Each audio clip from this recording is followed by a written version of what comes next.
ನಮಸ್ಕಾರ, SN ನ್ಯೂಸ್ಗೆ ಸ್ವಾಗತ. ಹಳ್ಳಿಗಳ ಬಸ್ ನಿಲ್ದಾಣಗಳಲ್ಲಿ ಅಭ್ಯರ್ಥಿ ಹಾಗೂ ಮಾಜಿ ಶಾಸಕಿಯ ಭಾವಚಿತ್ರಗಳನ್ನು ತೆರವುಗೊಳಿಸದೆ ಅವರ ಪರವಾಗಿ ಕೆಲಸ ಮಾಡುತ್ತಿರುವ ಚುನಾವಣಾ ಆಯೋಗ. ಬೆಳಗಾವಿ ಜಿಲ್ಲೆ ಖಾನಾಪುರ ತಾಲೂಕಿನ ಕೆಲವು ಹಳ್ಳಿಗಳಿಗೆ ಮಾಜಿ ಶಾಸಕಿಯಾದ ಅಂಜಲಿ ತಾಯಿ ನಿಂಬಾಳ್ಕರ್ ಅವರು ತಮ್ಮ ಅವಧಿಯಲ್ಲಿ ಶಾಸಕರ ಅನುದಾನದಲ್ಲಿ ಬಸ್ ನಿಲ್ದಾಣಗಳನ್ನು ನಿರ್ಮಿಸಲಾಗಿತ್ತು. ಸರ್ಕಾರಿ ಅನುದಾನದಲ್ಲಿ ನಿರ್ಮಾಣವಾದ ಕಾಮಗಾರಿಗಳಿಗೆ ಯಾವುದೇ ರಾಜಕಾರಣಿಗಳ ಭಾವಚಿತ್ರ ಹಾಕಬಾರದೆಂದು ಸುಪ್ರೀಂ ಕೋರ್ಟ್ ಆದೇಶವಿದ್ದರೂ ಅದನ್ನು ಲೆಕ್ಕಿಸದೆ ಪ್ರತಿಯೊಂದು ಬಸ್ ನಿಲ್ದಾಣಗಳ ಮೇಲೆ ಅವರ ಭಾವಚಿತ್ರ ಹಾಕಲಾಗಿತ್ತು. ಆಗ ಯಾರೂ ಕ್ರಮ ವಹಿಸಲಿಲ್ಲ. ಈಗ ಅವರ ಅಧಿಕಾರದ ಅವಧಿ ಮುಗಿದರೂ ತಾಲೂಕಿನ ಸರ್ಕಾರಿ ಕಾಮಗಾರಿಗಳಲ್ಲಿ ಅವರ ಭಾವಚಿತ್ರಗಳು ಕಾಣುತ್ತವೆ.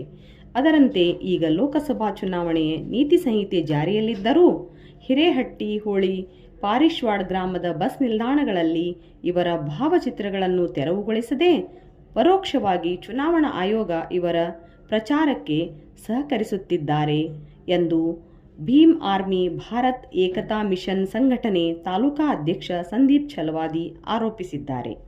ಚುನಾವಣಾ ಆಯೋಗ ಇದರ ಬಗ್ಗೆ ಕ್ರಮ ಕೈಗೊಳ್ಳದಿದ್ದರೆ ಅವರ ಸಂಘಟನೆ ವತಿಯಿಂದ ದೂರು ದಾಖಲಿಸುವುದಾಗಿ ಎಚ್ಚರಿಕೆ ಕೊಟ್ಟಿದ್ದಾರೆ.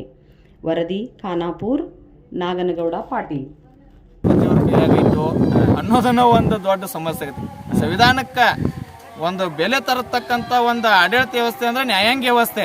ಅವರೇ ಈ ರೀತಿ ಕಣ್ಣು ಮುಚ್ಕೊಂಡು ಕೂಡತ್ರ ಸಾರ್ವಜನಿಕರ ಪರಿಸ್ಥಿತಿ ಏನಾಗ್ತೈತಿ? ಈ ರೀತಿ ಚುನಾವಣಾ ಆಯೋಗ ಭಾಳ ದೊಡ್ಡ ತಪ್ಪು ಮಾಡತೈತಿ. ಯಾವ್ಯಾವ ಗ್ರಾಮದೊಳಗೆ ಇನ್ನೂ ಯಾವ್ಯಾವ ಸರ್ಕಾರಿ ಕಾರ್ಯಕ್ರಮದ ಯೋಜನೆಗಳಿಗೆ ಅವ್ರ ಫೋಟೋ ಬಳಸಿದಾರೋ, ಅವ್ರ ಹೆಸರು ಬಳಸಿದಾರೋ, ಕೂಡಲೇ ಅವನ್ನ ಮುಚ್ಚುವಂಥ ವ್ಯವಸ್ಥೆ ಮಾಡಬೇಕು, ತೆರವುಗೊಳಿಸುವಂಥ ವ್ಯವಸ್ಥೆ ಮಾಡಬೇಕು. ಏನ ಮಾಡದೇ ಇದ್ದಲ್ಲಿ ಮುಂಬರೋ ದಿನದೊಳಗೆ ಚುನಾವಣಾ ಆಯೋಗದ ವಿರುದ್ಧ ನಮ್ಮ ಖಾನಾಪುರ ತಾಲೂಕಕ್ಕೆ ಯಾರು ನೋಡಲ್ ಆಫೀಸರ್ನ ಆಯ್ಕೆ ಮಾಡಿರಲ್ಲ ಅವ್ರ ವಿರುದ್ಧ ನಾವು ಕಾನೂನು ಕ್ರಮ ಕೈಗೊಳ್ತೇವೆ. ನಾವು ಈ ನ್ಯಾಯಾಂಗ ವ್ಯವಸ್ಥೆ ಪ್ರಕಾರನ ಅವ್ರಿಗೆ ಕೋರ್ಟ್ನಿಂದ ಅವ್ರ ಮೇಲೆ ನಾವು ಕೇಸ್ ಕೂಡ ದಾಖಲು ಮಾಡಿಸ್ತೇವೆ. ನಾವು ನಮ್ಮ ತಾಲೂಕಿನಾದ್ಯಂತ ಯಾವ್ಯಾವ ಸರ್ಕಾರಿ ಯೋಜನೆಗಳಿಗೆ ಈ ರೀತಿ ಬಳಸ್ಕೊಂಡಾರಲ್ಲ, ಅದಕ್ಕೆ ನಮ್ಮ ಭೀಮ್ ಆರ್ಮಿ ಭಾರತ್ ಏಕತಾ ಮಿಷನ್ ಸಂಘಟನೆ ವತಿಯಿಂದ ನಮ್ಮ ಕಾರ್ಯಕರ್ತರಿಗೆ ಎಲ್ಲರಿಗೂ ಇವತ್ತು ಕರೆ ಕೊಡ್ತೇನೆ. ಎಲ್ಲೇ ಈ ರೀತಿ ಬಳಸ್ಕೊಂಡಲ್ಲಿ ಆದಲ್ಲಿ ಅವ್ರ ಮೇಲೆ ಕಾನೂನು ಕ್ರಮ ಕೈಗೊಳ್ಬೇಕಂತ ನಾವು ಭೀಮ್ ಆರ್ಮಿ ತಾಲೂಕು ಅಧ್ಯಕ್ಷರು ಖಾನಾಪುರ. ನಿಮ್ಮ ಹೆಸರು? ಸಂದೀಪ್ ಛಲವಾದಿ.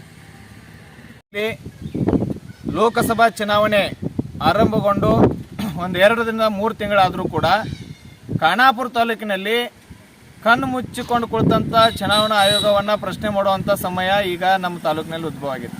ಯಾಕಪ್ಪ ಅಂದ್ರೆ ಕೆಲವೊಂದು ಮಾಜಿ ಶಾಸಕರು ತಮ್ಮ ಅವಧಿಯೊಳಗೆ ಮಾಡಿದಂಥ ಸಣ್ಣ ಪುಟ್ಟ ಸಾರ್ವಜನಿಕ ಕಾರ್ಯಕ್ರಮಗಳನ್ನು, ಆಮೇಲೆ ಸರ್ಕಾರಿ ಯೋಜನೆಗಳನ್ನು ಸುಪ್ರೀಂ ಕೋರ್ಟ್ ಆದೇಶ ಏನೈತಿಪ್ಪ ಅಂದ್ರೆ ಸರ್ಕಾರಿ ಯೋಜನೆ ಅನುದಾನದ ಅಡಿಯೊಳಗೆ ಮಾಡಿದಂಥ ಅಭಿವೃದ್ಧಿ ಕಾರ್ಯಗಳಿಗೆ ಶಾಸಕರಾಗಿರ್ಬೋದು, ಲೋಕಸಭಾ ಸದಸ್ಯರಾಗಿರ್ಬೋದು, ಗ್ರಾಮ ಪಂಚಾಯತಿ ಅಧ್ಯಕ್ಷರಾಗಿರ್ಬೋದು, ಮೆಂಬರ್ಗಳಾಗಿರ್ಬೋದು, ಸರ್ಕಾರಿ ಕಾರ್ಯಕ್ರಮಗಳಿಗೆ ಯಾವುದೇ ಜನಪ್ರತಿನಿಧಿಗಳಾಗಿರ್ಬೋದು ಅವರ ನಾಮಫಲಕವನ್ನಾಗಿರ್ಬೋದು, ಅವರ ಭಾವಚಿತ್ರವನ್ನಾಗಿರ್ಬೋದು ಬಳಸುವಂಗಿಲ್ಲ. ಸುಪ್ರೀಂ ಕೋರ್ಟ್ ಆದೇಶ. ಈ ಆದೇಶವನ್ನು ಮೀರಿ ಚುನಾವಣಾ ಆಯೋಗಕ್ಕೆ ಒಂದು ಏನಪ್ಪ ಸೂಚನೆ ಅಂದ್ರೆ ತಮ್ಮ ಅವಧಿಯೊಳಗೆ ಮಾಡಿದಂಥ ಯಾವುದೇ ಒಂದು ಕಾರ್ಯಕ್ರಮಗಳಿಗೆ ಅವರ ಹೆಸರಾಗಿರ್ಬೋದು, ಅವರ ಭಾವಚಿತ್ರವನ್ನು ಹಾಕಿದ್ದವರಾಗಿರ್ಬೋದು, ಅವುಗಳನ್ನು ತೆರವುಗೊಳಿಸಬೇಕು ಅಥವಾ ಅಲ್ಲೇ ಮುಚ್ಚುವಂಥ ಒಂದು ವ್ಯವಸ್ಥೆ ಆಗಬೇಕಂತೇಳಿ ಚುನಾವಣಾ ಆಯೋಗಕ್ಕೆ ಸರ್ಕಾರ ಆದೇಶ ಮಾಡಿರ್ತೈತಿ, ನ್ಯಾಯಾಂಗದ ವ್ಯವಸ್ಥೆ ಆದೇಶ ಮಾಡಿರ್ತೈತಿ. ಆದ್ರೆ ಇವತ್ತಿನ ದಿನ ಖಾನಾಪುರ ತಾಲೂಕಿನ ಪಾರಿಶ್ವಾಡ ಗ್ರಾಮದಲ್ಲಿ 2019-20 ಸಾಲದೊಳಗೆ ಮಾಡಿದಂಥ ಕಾರ್ಯದ ಒಂದು ಇದು ಬಸ್ ಸ್ಟಾಪನ್ನು ಚುನಾವಣಾ ಆಯೋಗದವರು ಮುಚ್ಚದೆ ಅವರ ಹೆಸರನ್ನಾಗಿರ್ಬೋದು, ಅವರ ಭಾವಚಿತ್ರವನ್ನಾಗಿರ್ಬೋದು ಪ್ರಚಾರ ಮಾಡುವಂಥ ಚುನಾವಣಾ ಆಯೋಗ ಹಿರೇಹಟ್ಟಿಹೊಳಿ ಗ್ರಾಮದೊಳಗೆ ಒಂದಾಗಿರೋ ಬಸ್ ಸ್ಟಾಪ್ ಆಗಿರ್ಬೋದು, ಪಾರಿಶ್ವಾಡ ಗ್ರಾಮದೊಳಗೆ 19-20 ಸಾಲದೊಳಗೆ ಮಾಡಿದಂಥ ಕಾರ್ಯವನ್ನು ಬಸ್ ಸ್ಟಾಪಕ್ಕೆ ಈಗ ಅದು ಅಭ್ಯರ್ಥಿ ಅವರು ಏನು ಅಂಜಲಿ ನಿಂಬಾಳ್ಕರ್ ಅಂತಕ್ಕಂಥವ್ರು ಒಂದು ಅಭ್ಯರ್ಥಿ ಕೇಂದ್ರ ಸರ್ಕಾರದ ಲೋಕಸಭಾ ಚುನಾವಣೆ ಅಭ್ಯರ್ಥಿಯಾಗಿದ್ದಾರೆ. ಆದ್ರೆ ಅಂಥವ್ರದನ್ನ ಪ್ರಚಾರ ಮಾಡುವಂಥ ವ್ಯವಸ್ಥೆ ಖಾನಾಪುರ ತಾಲೂಕಿನಲ್ಲಿ ಚುನಾವಣಾ ಆಯೋಗ ಮಾಡತೈತಿ. ಇದ್ರ ಹಿನ್ನೆಲೆ ಯಾರದಾರ ಗೊತ್ತಿಲ್ಲ. ಈ ರೀತಿ ಮಾಜಿ ಅಭ್ಯರ್ಥಿಗಳದು, ಶಾಸಕರದು ಭಾವಚಿತ್ರವನ್ನು ಬಳಸೋದು, ನಾಮಫಲಕವನ್ನು ಬಳಸೋದು ಚುನಾವಣಾ ಆಯೋಗಕ್ಕೆ ಇದು ಒಂದು ಶೋಭೆ ತರುವಂಥದ್ದಲ್ಲ. ನ್ಯಾಯಾಂಗ ವ್ಯವಸ್ಥೆ ಒಳಗೆ ಚುನಾವಣಾ ಆಯೋಗ ಕಟ್ಟುನಿಟ್ಟಿನ ಕ್ರಮ ತಗೋಬೇಕು.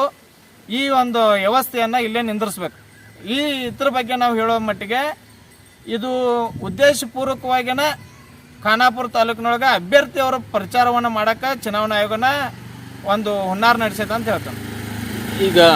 ಈಗ ಪಾರಿಸ್ವಾಡ ಮತ್ತು ಹಿರೇಹಟ್ಟಿವಳ್ಳಿ ಬಸ್ ಸ್ಟ್ಯಾಂಡ್ ಒಳಗೆ ಈ ಥರ ಐತಿ. ಆದ್ರೆ ತಾಲೂಕಿನಾಗ ಇವರು ಬಸ್ ಸ್ಟ್ಯಾಂಡ್ಗಳು ಭಾಳ ಕಟ್ಟ್ಯಾರ ಇವ್ರು ಅವಧಿ ಒಳಗೆ.